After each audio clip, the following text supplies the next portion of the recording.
Olá, sejam bem-vindos a mais um vídeo. Meu nome é Carlos. Você está no canal Excelência em Fisioterapia Respiratória. Hoje nós conversaremos sobre a saturação de oxigênio.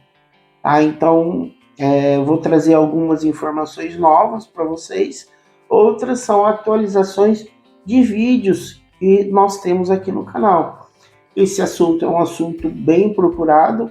Então, periodicamente eu vou trazer informações pertinentes quanto à saturação de oxigênio. Primeiro aspecto, tá? O que é normal, o que é normal? Então, assim, no site da Sociedade Brasileira de Pneumologia fala que uma saturação normal a partir de 89%. Ela é verificada nesse oxímetro, nesse aparelho aqui chamado oxímetro de dedo. Então, você liga ele, tem um sensorzinho ali dentro. Aquele sensorzinho você coloca aqui, tá? Nessa região do dedo, que eu chamo de polpa do dedo, é onde detecta a saturação. Essa saturação, o que é importante você saber? Essa saturação, esse aparelho só detecta se chegar sangue aqui na extremidade. Então, se por algum motivo o sangue não estiver chegando com eficiência na extremidade do seu dedo, essa saturação ficará mais baixa, tá? Essa dificuldade do sangue chegar na ponta do dedo a gente chama de perfusão. A gente fala que o paciente está com baixa perfusão. Isso acontece em diversas situações. Logo após que você sai do banho, se período de inverno, sua mão está muito fria, esse tipo de coisa. Alguns pacientes têm uma perfusão baixa por natureza, tá? Então, isso é um aspecto. Agora, minha saturação fica abaixo de 89, eu devo me preocupar? Você não deve se preocupar a ponto de querer aumentar ela a todo custo, tá? Existe algumas pessoas, já tem um vídeo no canal falando sobre isso, do que é do que a gente chama de basal do paciente, tá? O basal do paciente é aquela saturação que seria normal dentro das condições dele. Tá? Então, infelizmente, tem pacientes, algumas doenças, que a saturação acaba ficando bem baixa. Quais são essas doenças? Fibrose pulmonar. Fibrose pulmonar é um paciente que vive numa realidade muito triste, eu diria. A saturação desse grupo de pacientes ela não consegue fica muito alta. Já atendi situações de pacientes com fibrose pulmonar que a saturação média deles era de 77%. Tá? Então, ao contrário do que há alguns comentários aqui do canal, algumas pessoas comentam, é impossível uma saturação chegar a esse ponto. Se a saturação chegasse a esse ponto, já teria acontecido alguma coisa grave. Ela não é impossível. Tá? Infelizmente, uma saturação baixa a esse ponto, ela é a realidade para muita gente. Existe algo a ser feito? Existe a administração de oxigênio, existe os próprios medicamentos para a doença, existe a fisioterapia respiratória, a reabilitação pulmonar. Mas no caso da fibrose pulmonar, os ganhos com esse tratamento unindo oxigênio, medicamento da doença e a fisioterapia respiratória, eles são bem pequenos, tá? Não são ganhos muito significativos. Já quando a gente fala da doença pulmonar obstrutiva crônica, que é um paciente que ele também tende a viver com uma saturação baixa, a gente passa a ter ganhos mais expressivos nessa doença, tá certo? Até aqui, tem alguma dúvida? Se tiver alguma dúvida, deixe aí nos comentários que eu vou ter o maior prazer para responder para vocês, tá bom? Então, falei do que seria a normalidade nos aspectos de uma pessoa sem doença, o que existe aí no site da Sociedade Brasileira de Pneumologia, tá bem?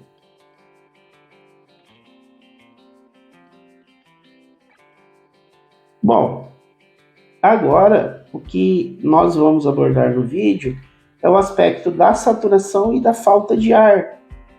que essa é uma dúvida muito grande também dos espectadores aqui do canal. Eu diria que talvez até uma dúvida maior do que seria uma saturação normal ou não é a falta de ar em si. Tanto que tem eu ia falar paciente aqui, vocês não são meus pacientes, são os inscritos ou os meus fãs, etc. A dona Antônia Faria, pelo que eu entendi, ela é uma espectadora nova do canal, acredito que deva ter se inscrito há pouco tempo. Duas situações que eu me lembro, o caso da dona Antônia Faria, eu não me recordo de onde ela é, e o caso da Ana, que foi uma pessoa que interagiu comigo bastante na primeira live aí que eu fiz aqui no canal. Primeira live assim, depois que a gente retomou esse projeto das lives. Então, a dona Antônia Faria coloca no comentário público, né, que a saturação é baixa, mas graças a Deus ela não tem falta de ar. Já a situação o caso da Ana, pelo que eu me lembro, é um caso onde ela tem uma saturação alta, mas tem falta de ar. Então são esses dois aspectos. Existem algumas doenças e a saturação baixa e a ausência de falta de ar é muito comum. Exemplo, doença pulmonar obstrutiva crônica ou algumas doenças, ou talvez todas as doenças neuromusculares. Há pelo menos algumas doenças, alguns pacientes que eu acompanhei com doença neuromuscular, no estágio inicial, eles não tinham nada de falta de ar. Agora, os casos mais comuns que eu acompanho, onde são pacientes com uma saturação baixa e sem falta de ar, os pacientes com doença pulmonar obstrutiva crônica. E vocês são uma porcentagem bem grande aqui no canal. Mas você pode também desenvolver uma saturação baixa e ter falta de ar, tá? Isso não é uma regra. O que eu acho que precisa ficar claro para vocês é que existem grupos específicos. Agora, se você simplesmente chegar para mim e perguntar, mas e eu? Qual o grupo que eu sou? De imediato eu não consigo te responder. Exemplo disso é o próprio caso da Ana, tá? A gente conversou um pouco, mas ela é uma pessoa que passou por um processo de doença e a saturação dela, pelo que eu entendi, é relativamente alta ou num patamar bom, mas ela tem falta de ar.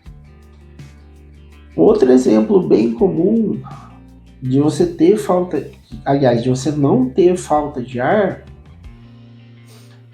em aspectos onde você tem um comprometimento grande do pulmão, tá? Então você pode também ter um comprometimento grande do pulmão, ou pelo menos de um pulmão, e não ter nem saturação baixa e nem falta de ar, tá? Isso pode acontecer. Eu tenho uma amiga, inclusive ela é fisioterapeuta também do estado de São Paulo, que ela está passando por essa situação. Até o lado esquerdo do pulmão dela está todo comprometido. E a saturação dela não caiu e nem falta de ar ela tem. Então, em algumas situações, eu não consigo explicar para vocês a causa. No caso dessa amiga minha, o que eu percebo que é bem comum nela é uma complacência bem grande. Complacência é a capacidade de distensão e retorno ao normal. Tá? Isso é complacência. Pacientes com doença pulmonar obstrutiva crônica tendem a ter uma complacência baixa. Pacientes com doença neuromuscular, eles tendem a ter uma complacência alta. Tá? Então, isso são algumas justificativas. Porém, isso é questão de opinião. Tá? Se você está vendo o meu vídeo que é um profissional que nunca leu isso, tá? É só questão de opinião. A gente não precisa entrar em divergência nisso. Então, existem essas situações. É possível? É possível. É possível você ter uma saturação nos seus patamares aí de 95% e ter falta de ar? Também é algo possível. Aí, provavelmente, cabe uma investigação cardíaca, né? Geralmente nos casos que eu vejo isso, o profissional médico ele acaba prescrevendo o atenolol, tá? Que é um remédio, ele é um beta-bloqueador, ele serve para inibir a frequência cardíaca. O aumento da frequência cardíaca do coração do paciente, ele tende também a causar uma falta de ar, tá? Assim, tecnicamente, talvez o atenolol não seja muito isso, mas eu estou passando de uma forma simples para você entender, tá bem? Então, tomar cuidado com essas questões, tá? Não levar tudo à regra, né? Não é porque a sua saturação está alta que você não vai ter falta de ar. Pode ter sim falta de ar e é passível de você iniciar uma investigação. Qual investigação com qual médico? É comigo essa investigação? Não, não é comigo, tá? É com um profissional médico, eu não sou médico. Se você precisar de alguma orientação para poder entender o caso, o que você vai procurar e como você vai procurar, pode falar comigo que eu te ajudo, tá bem? Então esse era o vídeo de hoje. Um abraço e até o próximo vídeo. Tchau! Não se esqueça de se inscrever no canal, deixar o seu like, ativar o sininho das notificações e compartilhar o vídeo, tá bem?